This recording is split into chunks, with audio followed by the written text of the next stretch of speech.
السلام علیکم ناظرین، امید ہے کہ آپ لوگ سب خیریت سے ہوں گے۔ جس طرح آپ نے پچھلی ویڈیو میں دیکھا ہے کہ کس طرح بحران سے اور اندرونی معاملات سے مسلم لیگ کمزور ہو گئی تھی، لیکن اب سوال یہ ہے کہ جس مشرقی پاکستان نے بنانے میں اپنا کردار ادا کیا، اس خطے کو کیوں سائیڈ لائن کر دیا گیا؟ ناظرین، 1946 کے انتخابات میں مسلم لیگ کو سب سے زیادہ حمایت اور ووٹ بنگال سے ملے تھے، لیکن پاکستان بننے کے بعد مشرقی پاکستان کو بالکل ہی نظر انداز کیا جانے لگا۔ تو باہر قومی زبان دینے کا فیصلہ ہو یا وفاق میں بالادستی ہو، ان سب کو عمل مشرقی پاکستان کو بیزار کرنے لگ گئے تھے مسلم لیگ۔ 1952 میں بنگال تحریک شروع ہوئی، جس کو مسلم لیگ کی قیادت بالکل سمجھنے میں ناکام ہوئی، جس میں بہت سارے لوگ شہید بھی ہوئے تھے۔ اس کے بعد وہاں پر عوامی لیگ جیسی تحریروں نے زور پکڑنا شروع کر دیا تھا۔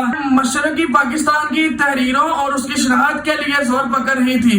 مسلم لیگ مشرقی پاکستان میں اپنی مضبوطی کی جڑیں کھو بیٹھی تھی۔